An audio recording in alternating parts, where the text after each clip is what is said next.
Hello, it's Mike Winkler at Medical College of Georgia. I've got a medical student with me, Sean Dimley. You can say hi, Sean. Hello. You got to speak up. Okay. He's not interested in speaking up. Um, and we'll just get started here. I held down the Alt key and left-clicked to localize in the region of the aortic root. Now I'm holding down the left mouse button and rotating counterclockwise in the coronal plane, and now a little bit in what's become the pseudo-sagittal plane down here in the lower right. That puts us roughly in a cross-section of the aortic root here in the upper left plane. And here you can see leaflet material and sinus of valsalva material and the points of attachment of the leaflet of the right leaflet on the left and the right. Remember, right and left are reversed in radiology. Now I'm using the wheel of the mouse to scroll inferiorly, and as I'm doing that, I'm watching the tissue, the circle created by the tissue of the leaflet and the sinus of valsalva turn into a small keyhole. And as I get close, I'm going to hold down Alt and just click in the center of that area, because I know that's where the right hinge point is going to be. I'm holding down the wheel or middle mouse button here and pushing forward, by the way, to make everything look bigger. Okay, so at this point, Sean, the leaflet is coming straight out before it turns upward. Take a look at the model here, and you can see what I mean. There's a point where if you think of the fabric as traveling, that it's like a drape, that's the point where it's billowing inferiorly at its nadir. So I'm going to just roll down a tiny little bit more here to be even more precisely on the hinge point. Next thing, up here in this short axis view, I'm going to hover over this little circle, left mouse button hold, and rotate counterclockwise. While I'm rotating counterclockwise, I'm watching in the inferior left plane and just toggling back and forth to see the lowest point along the attachment of the leaflet to the sinus. That lowest point, the one closest to the red line, is the hinge point. It's about there. So here's one of the rare situations where when you're localizing the annulus, you have to turn clockwise. Normally everything's counterclockwise. Okay, that's two of the points. All right. Now I'm transitioning over here to the lower right, which is our pseudo-sagittal plane. I'm going to hold down the right and middle mouse buttons together and translate back and forth. And again, I'm watching as portions of the attachment of the leaflet come in and out of view for the point where it's the most inferior along the attachment. Again, that's the hinge point. I found it here. Now I'm going to just do a counterclockwise adjustment upward. And so as I'm doing that, if you watch up here in the short axis view in the upper left, you can see there's a tiny bit of tissue. We've found the annular plane. Okay.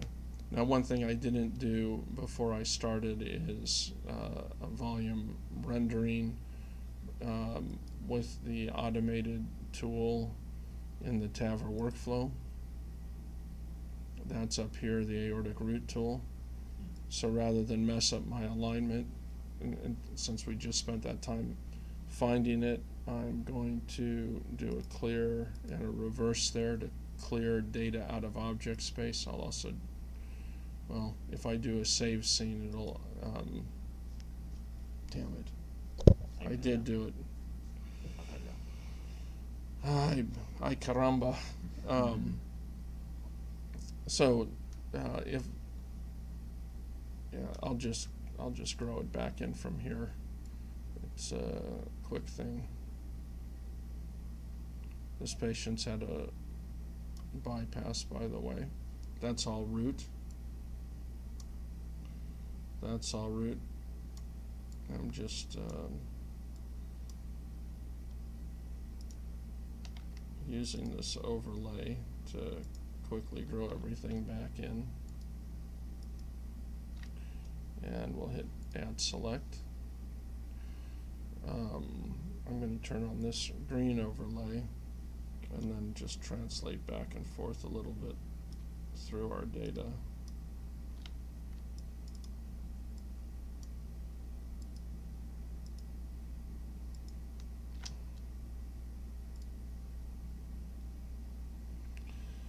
And then we'll dilate it 1, and then we'll come here and shift that over so we get, it's not what I wanted to accomplish.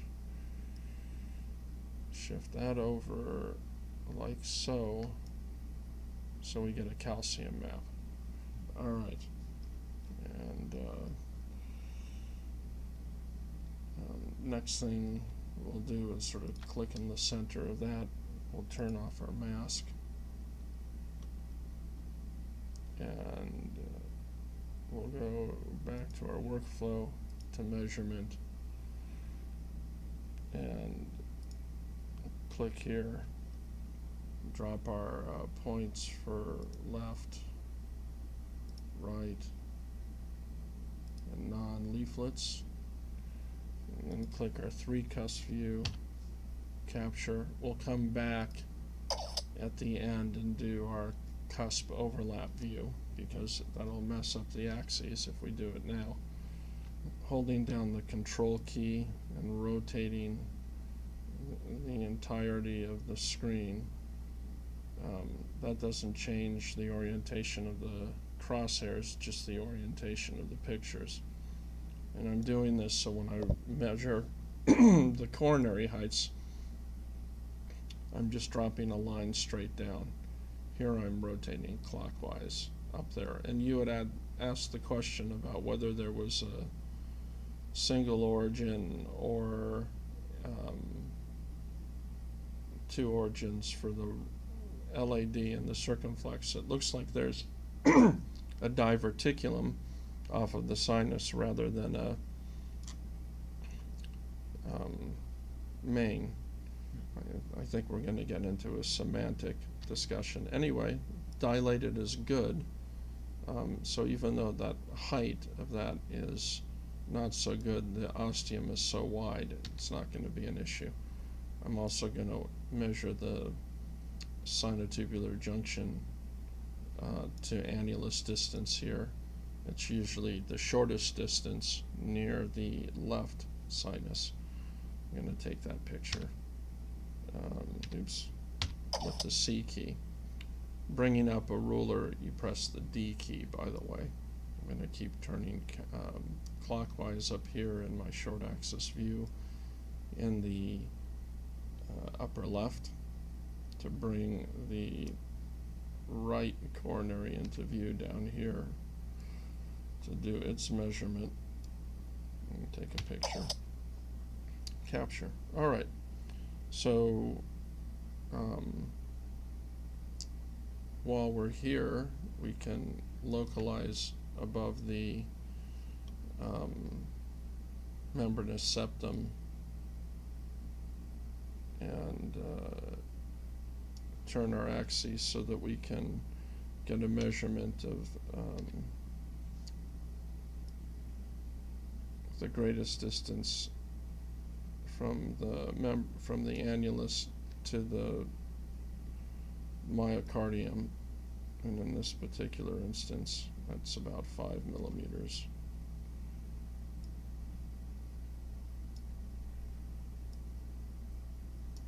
Measured from the plane of the annulus inferiorly. Maybe 4.5. We'll capture that. That helps guide how deep you can implant the valve. All right, back to measuring the annulus itself. I relocalized in the center of the annulus by holding down the Alt key and pressing the left mouse button. Now I just scrolled inferiorly, scrolling the mouse middle wheel back toward myself, and you can see I'm about 1/4 of a millimeter inferior to the hinge points. It's a good place to measure because now the leaflet tissue is out of the way. Here we'll take the assisted distance pair tool, and that did a nice job. Now 4.6 is just above the border between let me see, less than 3.4 is a 20, 3.4 to 4.3 is a 23, and 4.3 to 5.4 centimeters squared is a 26 sapien valve.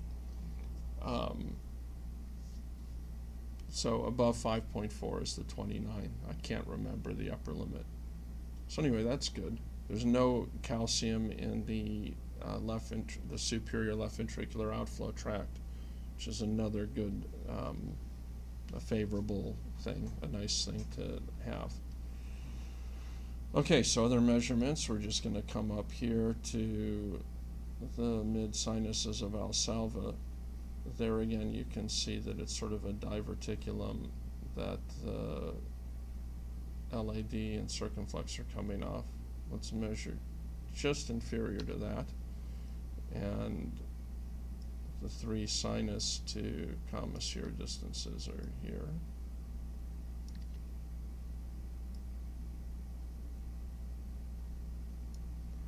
Okay, take that picture. Did we take the picture of the annulus? I hope so. Nope. Okay, back down. That's important, right? Okay, and then all the way up here. To scroll rapidly, you hold down the middle and the left mouse button keys, the middle and right mouse button keys together. So this is, more or less the sinotubular junction. The sinotubular junction is skewed to the annulus, and we're staying in the plane of the annulus. But everything's relative to the plane in which the valve is implanted, so that's appropriate to do. We'll use this assisted distance pair to get the area-based average diameter here. 32. And let's click this 3 cusp view again. All right. In this view, the right cusp is coming out toward us, and for the cusp overlap view, you want the right to cover the left. Now this number here, these numbers for gantry angle, they don't change as I rotate the data. That's not an issue. So, I mean, if we were to get this oriented like it would have been if we hadn't been rotating the fields, it would look, the way to bring that out is to on here, let's reverse that. Now we can see the bottom of the field, right? And when that's,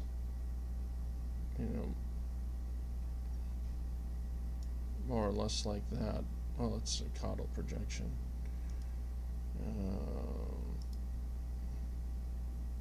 Here we can show the wire cage here.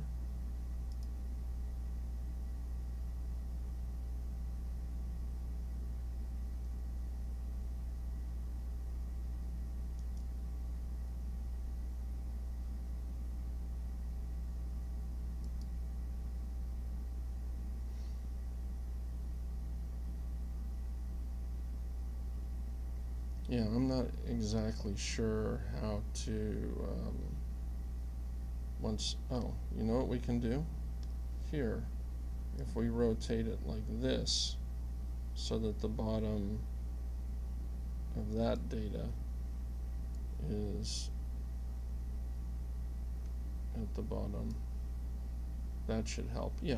So this is the way a RaO4 caudal 17 would look up here. We'll take that picture.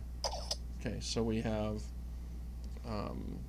now let's try to get a shot of the anatomy of the left coronary artery.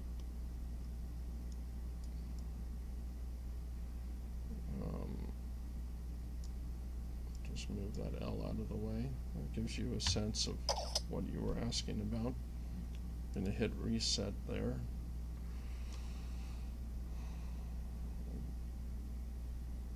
Translate back and forth. Hold down the Alt key, localize in the mid-ascending aorta, double oblique.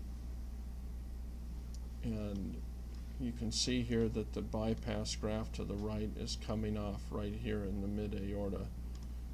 So if a core valve was used, that's the competing valve, it would fixate right about here. It's bare metal that far up though, so it wouldn't cause any issue for the graft.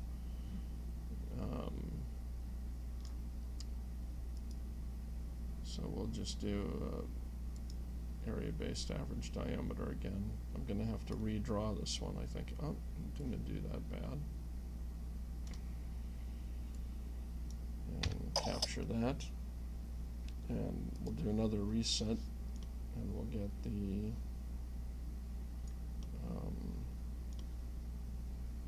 aortoventricular angle.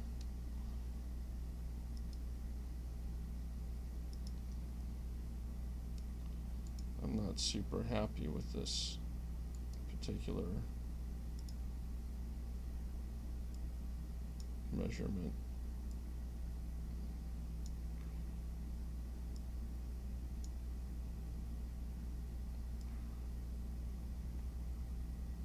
What this angle, to my understanding, Sean, tells the proceduralist is whether or not they're going to have trouble, particularly if they're coming from the upper extremity, getting the sheath to travel around the aorta without kinking and without that affecting the orientation of the valve as it deploys. The more horizontal the aorta is relative to the ventricle, the more difficult it is. So the higher the angle gets, the more problematic it is. Okay, so we've done that. So then just to review the things that we've done: our 3 Cusp view, our coronary heights, our sinotubular junction to annulus distance, our septal length. This isn't the whole septum. Most of this up here is the interleaflet triangle length, I guess you'd have to say. We're measuring from the annulus inferiorly. It looks like it maybe undermeasured it. We're going to round up to 5 anyway. Sinuses of Valsalva to commissure distances. That's the annulus measurement itself. Sinotubular junction. That's the cusp overlap view. That's just an anatomy shot, mid-ascending aorta, and aortoventricular angle. And we'll send them to PACS. All right, I'm going to stop the recording.